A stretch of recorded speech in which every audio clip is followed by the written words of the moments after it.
Hello friends, कैसे हैं आप लोग। आप सभी का एपेक्स क्लासेस में बहुत बहुत स्वागत है। फ्रेंड्स, आज हम बात करेंगे प्रधानमंत्री मुद्रा योजना के ऊपर। तो जैसा कि आप लोग जानते हैं कि अक्टूबर के अंदर यूपीएससी ईपीएफओ का एग्ज़ाम लगा, उसके लिए बहुत ही महत्वपूर्ण योजना है। इसको पढ़ के जाइएगा, जरूर हो सकता है कि आपको इसमें बहुत ही फ़ायदा मिल जाए। तो चलिए शुरू कर देते हैं। तो जैसा कि आप जानते हैं प्रधानमंत्री मुद्रा योजना, तो देख लेते हैं इसको। लिखा है यहाँ पे, धनहीन को धन प्रदान करने के लक्ष्य के साथ 8 अप्रैल 2015 को प्रधानमंत्री मुद्रा योजना का शुभारंभ किया गया था। जैसा कि आप लोग जानते हैं शुभारंभ इसका कब किया गया, तो इसकी जो डेट है शुभारंभ की वो जरूर ध्यान रखिएगा, 8 अप्रैल 2015 है। इस योजना के तहत मुद्रा, देखिए ये एक प्रधानमंत्री मुद्रा योजना के तहत ये जो मुद्रा है, ठीक है, इसका गठन किया गया। इसका फुल फॉर्म क्या होती है ये भी आपको आनी चाहिए, micro unit development and refinance agency. इसका जो फुल फॉर्म है वो आपको पता होना चाहिए, ठीक है। यहाँ पे लिखी हुई है, इसको ध्यान रख लीजिएगा। गठन किया गया, फिर आगे चलते हैं हम लोग उस पर बात कर लेते हैं। यहाँ पे देखिए लिखा हुआ है, मुद्रा का गठन कंपनी अधिनियम 2013 के अंतर्गत गठित एक गैर बैंकिंग वित्तीय संस्था के रूप में किया गया। एक गैर बैंकिंग वित्तीय संस्था के रूप में किया गया। तो देख लीजिए यहाँ पे लिखा हुआ है, मुद्रा का गठन कंपनी अधिनियम 2013 के अंतर्गत गठित एक गैर बैंकिंग वित्तीय संस्था के रूप में किया गया। बहुत ही इंपॉर्टेंट पॉइंट है, इसको ध्यान रखिएगा। ये गैर बैंकिंग वित्तीय संस्था के रूप में किया गया, इसका ध्यान रखिएगा।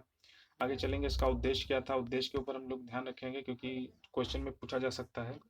सूक्ष्म उद्योग क्षेत्र में समृद्धि के लिए परितंत्र के निर्माण के माध्यम से समावेशी और टिकाऊ विकास हासिल करना। तो ये इसका जो उद्देश्य है, इसको ध्यान रखिएगा, इंपॉर्टेंट हो सकता है आपके लिए। आगे चलते हैं हम लोग।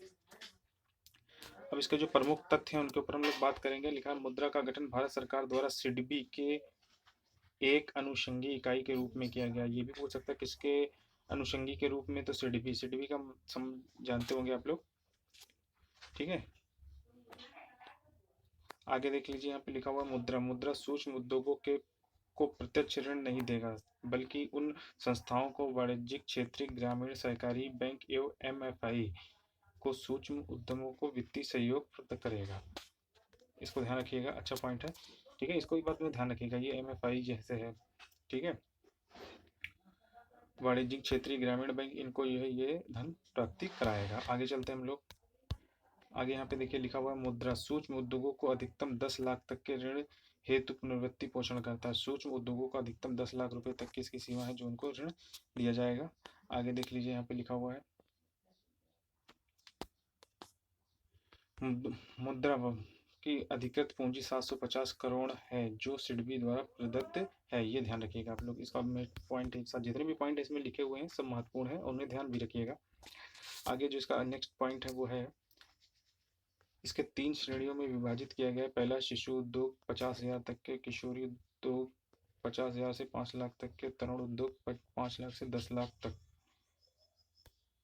और इसके लिए आगे हम लोग चलेंगे तो यहाँ पे देखिए लिखा हुआ है, इसमें ऋणी को एक मुद्रा डेबिट कार्ड जारी किया जाता है जिससे वो 3 बार में अपनी धनराशि निकाल सकता है। और इसके आगे जो महत्वपूर्ण काम है उसको देख लेते हैं हम लोग चल करके। मुद्रा के 4 प्रमुख कार्य कौन कौन से लिखा, प्रौद्योगिकी सहयोग, टेक्नोलॉजी इनेबलर, ठीक है। अगला कौन सा है, पुनर्वित्त पोषण, शिशु, किशोर, तरुण को। तीसरा कौन सा, मुद्रा ऋण पर साख गारंटी, ठीक है, मुद्रा ऋण पर साख गारंटी। आगे जो है हमारा वो पॉइंट है, लिखा है, विकासात्मक एवं उन्नत संबंधित गतिविधियां जैसे कौशल विकास, उद्यमिता विकास, वित्तीय साक्षरता तथा संस्थागत विकास। तो ये हमारे कुछ महत्वपूर्ण चीज़ें थी जिनको मैंने आपको बता दिया। देखिए इसमें ये जिसके 4 प्रकार हैं इनको ध्यान दीजिएगा। हो सकता है कि आपसे वो डायरेक्ट क्वेश्चन पूछ ले, ठीक है, निम्नलिखित में से कौन कौन से उद्देश्य नहीं है इसके, या कौन कौन से उद्देश्य हैं, निम्न में से कौन सा उद्देश्य नहीं, इस तरह के क्वेश्चन। और इसमें ये जो चीज़ें हैं इसमें 3 श्रेणियों में विभाजित किया गया है, किसको कितना दिया गया है ये भी बात आपको पता होनी चाहिए, ठीक है। इसके लिए कितने धन की, ठीक है, पूंजी अधिकृत है और ये किसके द्वारा अधिकृत है, ठीक है, ये भी बात आपको पता होना चाहिए। किसका अनुषंगी इकाई है, तो आपको ये भी पता चले मुद्रा किसकी अनुषंगी इकाई है, वो है सिडबी की।